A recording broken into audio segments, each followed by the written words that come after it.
আসসালামু আলাইকুম everyone. Easy পাঠশালার পক্ষ থেকে এসএসসি ম্যাথে স্বাগত জানাচ্ছি। আমি জুবাইর আব্দুল্লাহ। আজকে 13.2 এর 15 নম্বর ম্যাথ আমরা দেখব। তো চলো শুরু করা যাক।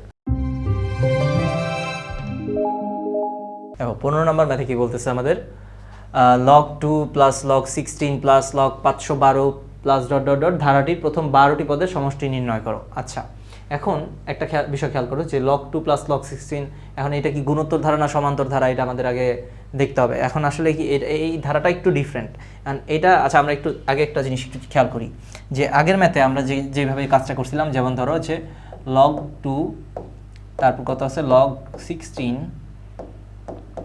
তারপরে প্লাস log 512, এখন প্লাস ডট ডট ডট এরকম দেওয়া আছে ধরো। তো এই যে এই ধারাটাকে আমরা কি করতে পারি, আগের বার কিন্তু এই যে পাওয়ারে কনভার্ট করছিলাম, সো আমরা এটাকে কিন্তু এইভাবে লিখতে পারি log 2 প্লাস কত দেখো log 16 কি লেখা যায় 2 to the power 4 plus log 512 কে কত লেখা যায় 2 টু দ্য পাওয়ার 9। আচ্ছা, এগুলো তোমরা একটু ক্যালকুলেটর হিসাব করতে পারো। এবং আমি বলছিলাম যে হচ্ছে 2 টু দ্য পাওয়ার 10 পর্যন্ত একটু মাথায় রাখতে পারলে সবচেয়ে ভালো। 2 টু দ্য পাওয়ার 10 পর্যন্ত তোমার দেখো 2 টু দ্য পাওয়ার মানে 5 6 7 8 এগুলো আশা করি পারবা সবাই। 5 হচ্ছে 32, 6 হচ্ছে 64, 2 টু দ্য পাওয়ার 6 আর কি। 2 টু দ্য পাওয়ার 7 হচ্ছে 128, 2 টু দ্য পাওয়ার 7 128। এরপরে আসতেছে 2 টু দ্য পাওয়ার 8 তোমার হচ্ছে 256, 2 টু দ্য পাওয়ার 9 হচ্ছে এই যে 512, আর 2 টু দ্য পাওয়ার 10 হচ্ছে 1024। ঠিক আছে, এই কয়টা যদি তুমি একটু মাথায় রাখো তাহলে ম্যাথগুলো মানে যদিও ক্যালকুলেটর বের করা পসিবল, কিন্তু একটু ফাস্ট যদি করতে চাও যে এমসিকিউতে আমরা একটু তাড়াতাড়ি করব, সেক্ষেত্রে এই 10 পর্যন্ত একটু মাথায় রাখলে ইজিলি মানে তুমি সলভ করে ফেলতে পারবা। সো এই কয়টা আশা করি মনে থাকবে। তো এখন দেখো তোমার হচ্ছে 2 টু দ্য পাওয়ার কত আসছে, এখানে 512 ছিল, আমরা 2 টু দ্য পাওয়ার 9 লিখে দিলাম। আচ্ছা, এখন প্লাস ডট ডট ডট দিলাম। আচ্ছা, সো এই যে log 2, আমি এখান থেকে কি করতে পারি দেখো log 2 প্লাস এই পাওয়ারটাকে কিন্তু আমরা প্রিভিয়াস ম্যাথে বললাম যে এই যে পাওয়ারটাকে আর মানে আর্গুমেন্টের উপরে যদি পাওয়ার থাকে সেটা কিন্তু আমরা সামনে নিয়ে আসতে পারি। তাহলে কি হয়ে যাবে 4 log 2 plus 9 log 2 plus dot dot dot. এখান থেকে দেখো আমরা কি একটা log 2 কমন নিতে পারি। log 2 কমন নিলে কি থাকে 1 plus 4 plus 9 plus dot dot dot. তাহলে দেখো log 2, এখন এটা কি লেখা যায় 1 স্কোয়ার, 4 কি লেখা যায় 2 স্কোয়ার, প্লাস 9 কি লেখা যায় 3 square, plus dot dot dot. এখন ভাইয়া এটা তো সমান্তর ধারাও না, এরকম গুণোত্তর ধারাও না। এটার জন্য দেখো, এটার জন্য আমরা যেই কাজটা করবো, এটার জন্য আলাদা একটা ফর্মুলা আছে এই। আচ্ছা, এটার জন্য যে ফর্মুলাটা আমরা ইউজ করবো সেটা হচ্ছে দেখো এটার কি মানে স্বাভাবিক সংখ্যার বর্গের সমষ্টি। দেখো স্বাভাবিক সংখ্যার এই যে 1 মানে 1 2 3 এগুলো কি স্বাভাবিক সংখ্যা, ন্যাচারাল নাম্বার, এগুলো কি বর্গের সমষ্টি হচ্ছে এখানে বের করতে হবে। তো এই রকম 3টা ফর্মুলা আছে যেটা হচ্ছে তুমি ইজিলি মানে স্বাভাবিক সংখ্যা, একটা প্রথমটা হচ্ছে স্বাভাবিক সংখ্যার জন্য সমষ্টি বের করা, 2 নাম্বারটা হচ্ছে স্বাভাবিক সংখ্যার বর্গের সমষ্টি বের করা, তারপর হচ্ছে স্বাভাবিক সংখ্যার ঘনের সমষ্টি বের করা। এখন 3টা ফর্মুলা কীভাবে কাজ করে আমরা একটু দেখি।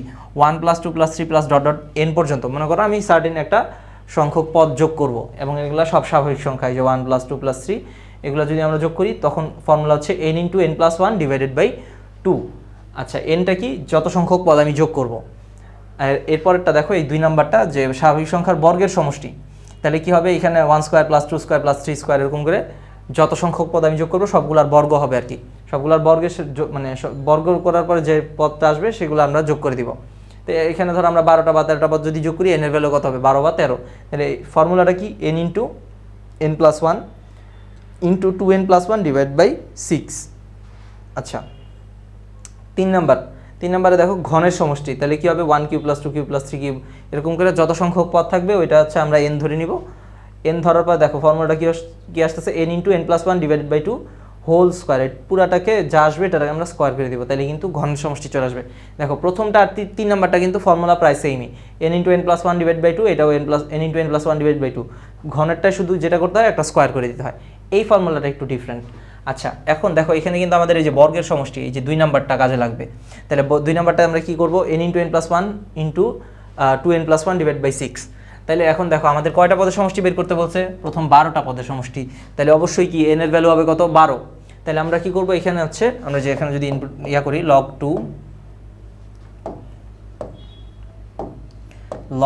2 দেখো তাহলে আমরা এই যে এই ফর্মুলাটা অ্যাপ্লাই করব, এই ফর্মুলা অনুযায়ী তাহলে কি বসবে অবশ্যই এই যে এন এর ভ্যালু কত 12, তাহলে 12 এন ইন্টু এন, দেখো এন প্লাস ওয়ান, তার মানে 12 plus one into 2n plus one, 2 মানে কি 2 এন কত 12, তাহলে 12 বসালাম প্লাস হচ্ছে, আচ্ছা আমরা এখানে গুণ চিহ্ন এভাবে দিলাম 12 প্লাস কত 1 ডিভাইডেড বাই কত দেখো 6। আচ্ছা এটা যেহেতু ফার্স্ট ব্র্যাকেট ভিতরে আছে আমরা একটা সেকেন্ড ব্র্যাকেট দিই এখানে, এখানেও সেকেন্ড ব্র্যাকেট।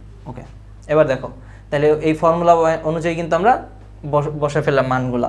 এখন তাহলে কি থাকতেছে log 2, তাহলে দেখো 12 আর আগে কত 13, আর এদিকে 12 2 24। আমি কিন্তু বলছি গুণের কাজ অবশ্যই আগে করতে হবে, গুণের কাজ করার পরে যোগের কাজ হবে বদমাশ রুল অনুযায়ী। তাহলে এখানে কত থাকতেছে দেখো 12 ইন্টু 12 আর একে কত 13 ইন্টু 12 2 24 আর একে 25 ডিভাইডেড বাই 6। তাহলে দেখো এই যে কাজ কিন্তু হয়ে গেছে আমাদের। তাহলে log 2, এখানে দেখো এটা যদি আমরা ক্যালকুলেশন করি তাহলে আসলে 650, তার মানে এটার সাথে 650 গুণ অবস্থা থাকবে, তাহলে 650। সুতরাং একবারে 650 আমরা সামনে লিখি 650কে, তাহলে 650 log 2, এটাই কিন্তু আমার 12টা পদের সমষ্টি, এটাই অ্যান্সার। দেখো সো আশা করি ম্যাথটা বুঝতে পারছো। সো এরকম প্রবলেম কিন্তু পরীক্ষা আসে, সিকিউতে আসে, সো আশা করি আসলে পারবা। সো ইনশাল্লাহ দেখা হচ্ছে আগামী পর্বে। আসসালামু আলাইকুম।